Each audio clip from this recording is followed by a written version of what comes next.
Hello, and welcome to the Badger Talks podcast, the podcast that shares interviews with experts from the University of Wisconsin-Madison community about their work, research, and a little bit about what they're like as people. I'm your host, Buzz Kemper. Today, we're focusing on geography, and I'm happy to have as my guest Jim Lacy, Associate State Cartographer at the Wisconsin State Cartographer's Office, University of Wisconsin-Madison.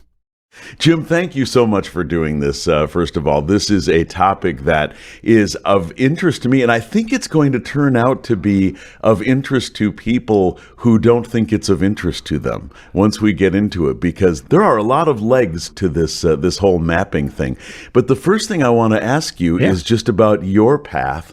I know that most young boys think, well, I either want to be a superhero, a fireman, or get into geospatial data. Right, exactly. Or an astronaut, maybe as a backup plan. Yeah, exactly. Right? What led you into this field? Well, that's a great question because, you think about it, a lot of kids growing up, they're not going to be, I want to grow up, I'm going to be a cartographer. I mean, nobody really thinks that because no one really knows what it is or what's involved. Yeah. And certainly people have their perceptions, right, which we'll talk about. Like in my own case, I started out going to college as a computer science student because I figured, I'll be a computer programmer the rest of my life. That sounds good, right? And discovered pretty quickly, I'm not sure I want to be a computer programmer. And just really by dumb luck, one of these university required classes, I just as an elective took a mapping class, how to introduction to geography kind of thing.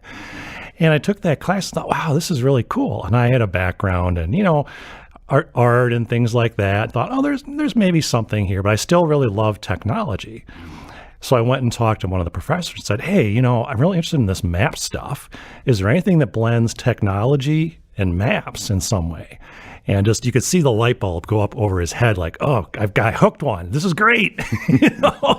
And so he's rubbing his hands together. Yeah, exactly. So he told me all about, kind of how the field has evolved. It's really become a high-tech sort of field. And it was great. It's like, hey, this is a great fit. So, in the end, I stuck with the computer science and double majored in geography. And it worked out pretty good. And here we are 30 plus years later talking about maps. Right. And you, if I'm not mistaken, you don't actually make a lot of maps. Is that correct? Yeah. What does your daily work look like? Yeah. No, that's a fair question. And it's, my common joke is, I have cartographer in my title, right, but I don't actually make that many maps, to be honest. Okay. So that usually gets people's attention like, what are you talking about? And, really the field has evolved significantly where it's as much about data and processing data and analyzing data as it is about the process of making a map, if you will. I have plenty of colleagues where that's what they do. They sit down and they produce beautiful maps. And that's, there's certainly people that do that. But I have a very, I'll say, liberal view, if you will, not in a political sense, of, what a cartographer does. And it's really about using technology, or can be about using technology to help make decisions, using what I'll probably call a lot map data or geographic data. I try to stay away from some of the technical terms. Okay. So it's kind of fun to think about that, there aren't, we don't all sit around in dark rooms, with our pencils drawing maps, although, certainly at a point in history that was the case. Really, it's a very high-tech field these days that people would not expect because, well, why would they? How would they know? Right. And that leads me down two paths, so we'll do one at a time. Sure. One is, can you dig a little deeper into what that data is? If we're not actually making maps, then what is that information that we're going after? Right. And then just partly so I can remind myself, Sure. After that, I'd like to go into how does this affect the lives of the person who is not really studying maps. They're not planning to climb up some Himalayan mountain that's never been climbed before, and they need a map, right? Right. But maps affect us in other ways. So let's start out with what are the kinds of technical data that is being used and how is it gleaned? Yeah, no, that's a great question. I mean, you think about it, almost everything in our lives somehow, some way relates to a place, Yeah. right? And it could be just about anything, and yeah, people think a lot about maps and going from place A to place B, firing up Google Maps or Apple Maps or whatever the case may be. And okay, I need to get from here to there. And that's what we think about maps a lot, is just, navigating the landscape. But you think about all sorts of things like, okay, what's happening at a given place on the landscape? And we all live on at places, right? So it could be information about people, socioeconomic data. It could be information about the environment. It could be simple stuff like roads. It could be information about water resources. I mean, literally anything that we all interact with out there in the world is data that exists or could exist or needs to be collected and so forth. So, I mean, there's just so much out there happening. And the standard joke in our mapping world is 80% of the data out there is geographic in nature. I don't even know where that number comes from. No one can say where that number comes from, but that's what they say. Let's go with it. We'll go with 80%. Yeah. Sure, why not? But I think it's probably even more, actually, because we all interact in these ways. So this affects people in terms of where they live, where their drinking water comes from, where they go to school. Sure. I mean, it's it seems like there are just all kinds of ramifications from a human standpoint. Yeah, for sure. I mean, think about this. If you're ever in a situation where you have to dial 911. What's one of the first things they ask you is, where are you located, or what's your address? And you think about that. Well, they want to know where you are, right? And what's more, they have maps on their screens that help from a standpoint of dispatching folks to get to you to help you, right? And that maps are an integral part of 911 systems and first responders and things like that. Again, we're kind of getting back into that navigation sort of side of things, but that's a really important part that people don't really think about. That's why they want to know where I'm at, so they can find me and help me. So that's a very real way in which, maps are important, and geographic data, map data, it's important to people. And there's lots of other examples of, things that we can talk about, that how maps affect us all, really. Right. What has changed? What has surprised you? What excites you? Tell me about the evolution of your career and how it relates to what you do and how it affects what other people do. Right. Wow. Big question. It is a big question. Yeah, I know. Right. But it's a good one. The thing that comes to mind right away is the availability of data, information. You want to think about, a map as a series of map layers. That's all data, right? Starting out my career 30 years ago, there wasn't that much out there. I mean, there was data out there, but a lot of our efforts back then was about creating data and finding data that just simply didn't exist. That's still a problem today in a lot of aspects. But, there's so much data out there, and that's really driven by technology, like so many other things. Thinking about what it took to store lots and lots of data 30 years ago versus today, it's like, that's not an issue anymore, is storing the stuff. So it's not as much about the availability of the data anymore. It's like there's almost so much out there. It's what do I need to address the problems that I need to solve, as a mapping professional. So that's something that's really changed.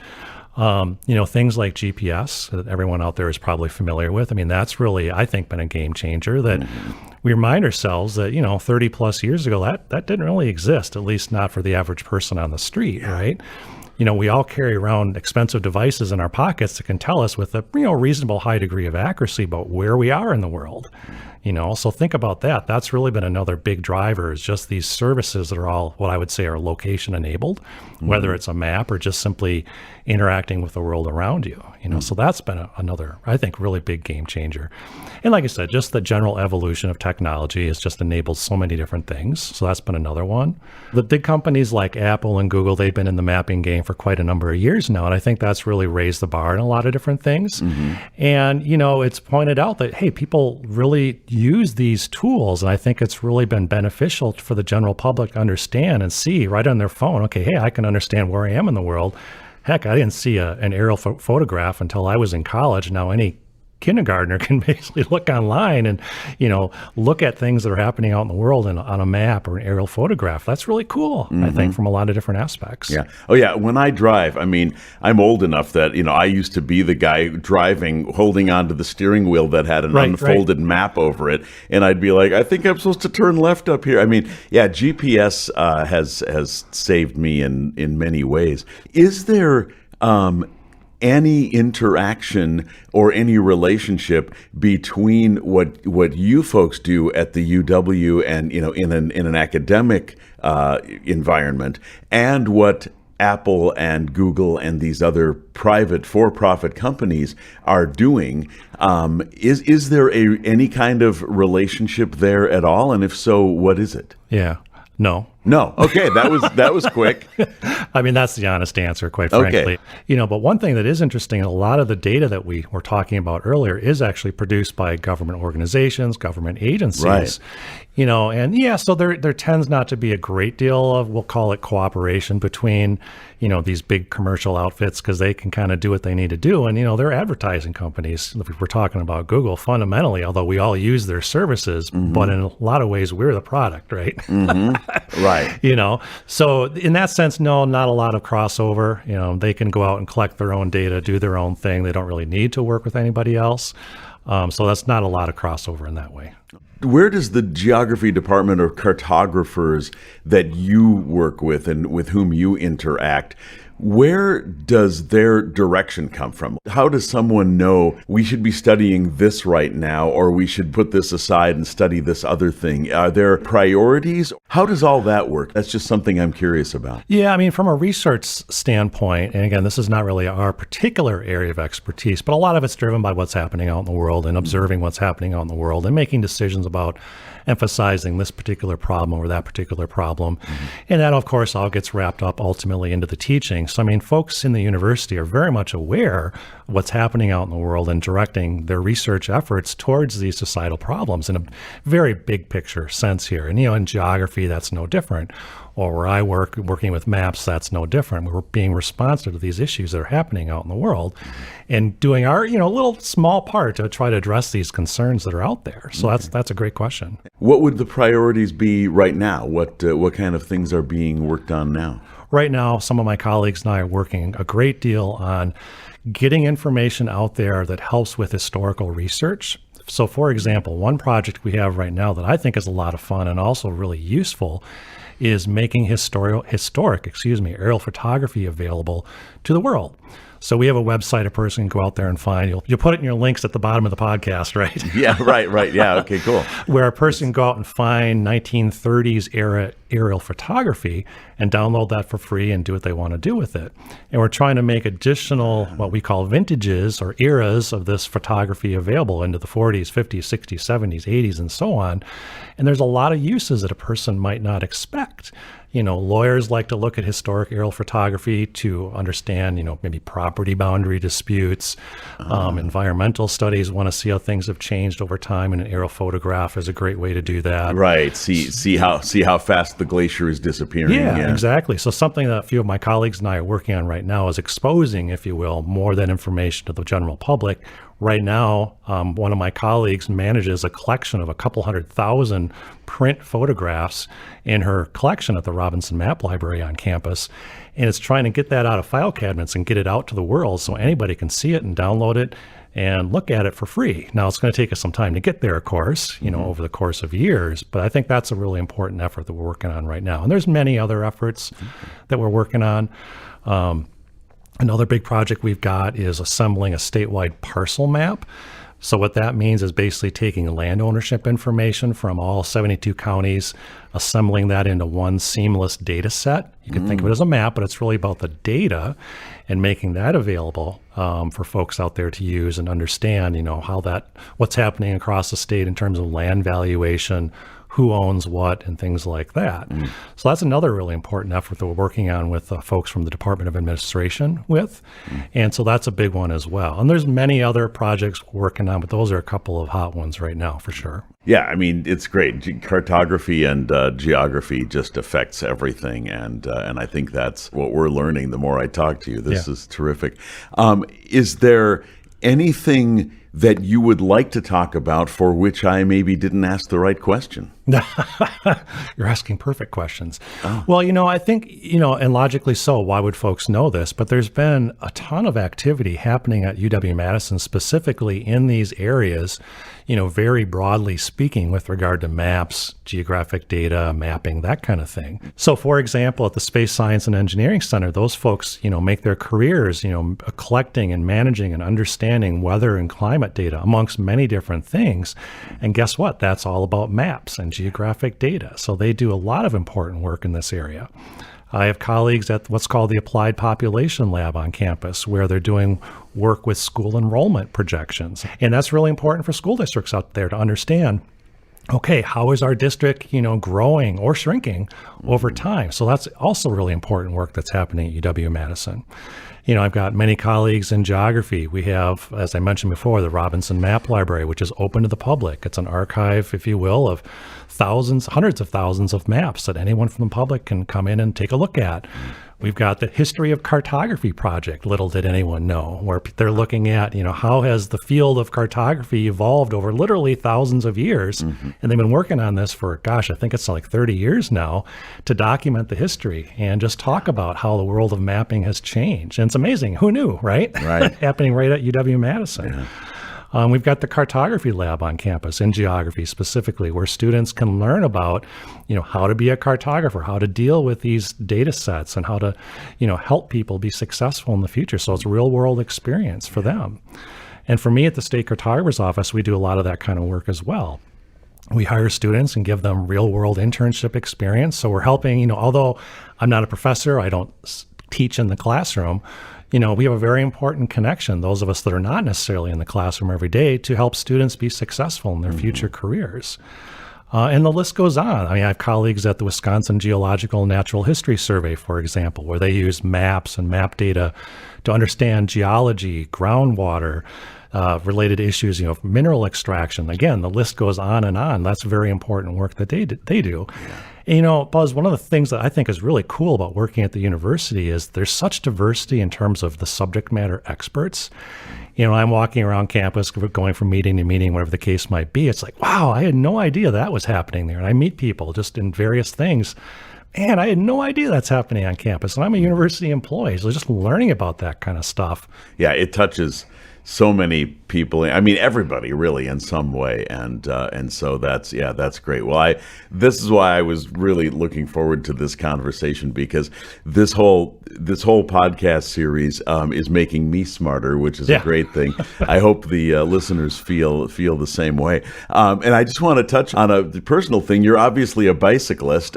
You came in here with a bit of an injury. Do you bike a lot, or is it a kind of a weekend thing, or? It's mostly a weekend thing, quite honestly. I had to buy an e-bike to keep up with my wife, because she's just in way better shape than me. And I get that. Sometimes, the e-bike, the e-bike in general is great, but sometimes you turn the wheel in a way that you don't expect, and you end up on the ground, and you end up with a broken arm. Yeah. Oh my gosh. So it really is broken. It's not just, oh my gosh. Yeah. Oh man. Yeah. Well, yeah, good luck with that. My final question, the easiest one of the whole thing. Uh-oh. How do I get one of those shirts? So Jim is wearing a Wisconsin geography shirt with a picture. I think that's a heifer, right? Yep, it's a cow. Yeah, it's a cow, and it's just so perfect. I'm glad you asked. That's not why I wore it, but I thought it'd be fun to wear it. But this is actually a fundraiser for the Geography Club. The big pattern in the middle is the state of Wisconsin. It's, exactly. Nice. Sometimes us cartographers get a little bit bored and we have to do fun stuff, right? Okay, fair enough. I did the cow sign a release? I'm sure she did, yes. Okay, fair enough. Yeah. Well, thank you so much. Absolutely. Yeah.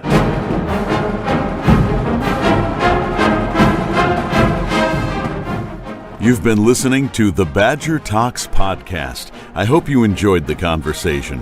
Please browse our previous episodes for other topics that may be of interest to you. The Badger Talks podcast is a creation of UW Connects and produced at Audio for the Arts recording studios in Madison, Wisconsin. Our music is composed by Bill Purdy and performed by the UW Marching Band. I'm Buzz Kemper. Thank you for listening.